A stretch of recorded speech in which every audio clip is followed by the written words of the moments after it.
Ngayon muli natin nakasama si Papa Eds. Grabe pagkabalik sa K-Boys. Talaga din natin di nakakasama, ano. So, ayun, grabe kakatuwa lang at ayun, dito tayo ulit. No, diyan sila David, sila Buddy. Si Dan lang yung wala, no, na ano. Saka sila Jobs, wala.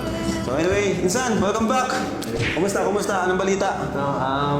Dati lang, medyo focus sa charity ngayon kasi yun nga, medyo nagkahiwalay na rin ng konti kasi medyo kahit paano may mga kasama na ako saka may mga tinutulungan na din na dumadami. Oo, saka ano naman, saka kahit may sarili kang may sarili ka ng mga lakad, ikaw naman, pag sinabihan ko, talagang masama talaga to. Ay, ako naman, di naman kita inaabala kasi, ano naman kumbaga, may kasama naman ako, kumbaga, may mga times lang talaga na, yun, kagaya ngayon na, syempre, mas okay din na makita tayo ulit magkakasama, di ba? May mga times lang na ganun, pero di naman araw-araw kasi gaya nga yan, may mga charity vlog na rin si Insan. So, ako naman, di ko naman inaabala pag ganun. And yun, gusto ko yun nga. Yun naman talaga yung goal natin, di ba? Yung mas mapalagaan, mas mapalawak, mas mapalaganap yung ano natin, yung mga nasimula ni Kuya Bal, no?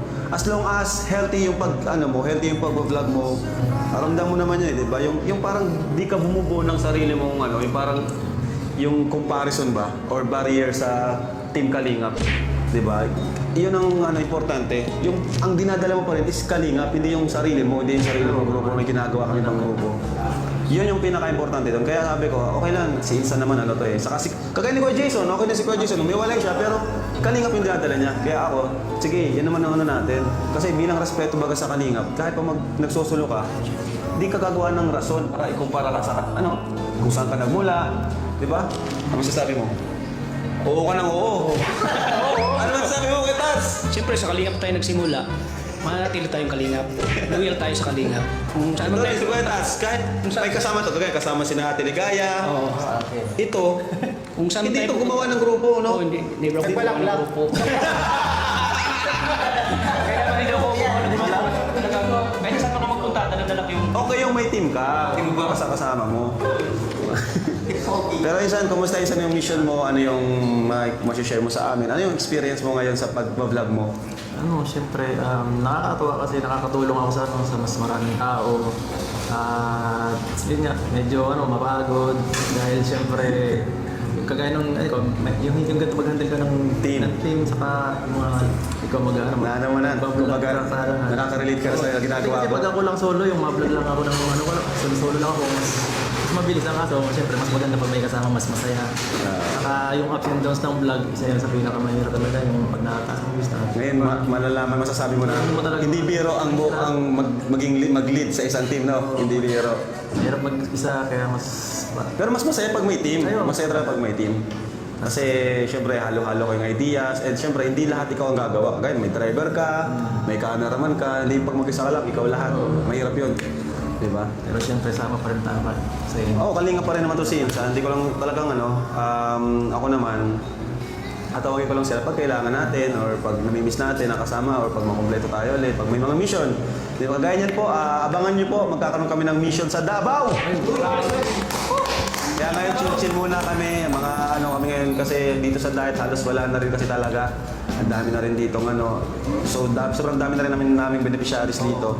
Kaya yun, bala ko talagang maglibot, no?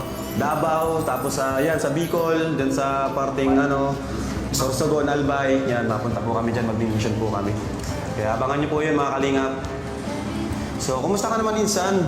After nung mga issues, kumusta ka na ngayon? Ano na yung pakiramdam mo? Kahit parang nagiging okay naman na kahit nag-move sa lahat ng nangyari. At as much as possible, inaano ko na lang. Hindi na ako masyadong nakikihan. Hindi mo na inintindi. Tsaka hindi na ako nakikihalabili sa lahat ng So yung mga ibang mga issue na yan na tungkol sa akin, medyo parang mga sabi-sabi lang yan. So sa lahat ng mga inaano sa akin, parang Yun Minsan yung kasi parang napapahama ako lalo minsan pag nagsasalita ka. Pag, or saka parang minsan kino-content lalo na ako. Pag may nagkano. pag nag-content minsan, ka, lalong ginagatungan gano'n. Oo, parang minsan- Pero malinaw sinabi ni Insan na yung mga ano daw sa kanya, mga ano lang, mga hearsay. Hearsay lang. Mga hearsay lang, gawa-gawa. Kaya, So kaya ako minsan, nag-iiwas na din ako minsan sa mga sa mga ibang kasama. Tapos mga gusto ko lang, kagaya ng dati natin eh. Yung gano'n lang, yung masaya lang, pag nakalaban tayo. basta Insan, nandito lang kami. Ano man yung laban mo. Dito lang kami. Kung kailangan mo kami. Ano? Yes bro. At yung mga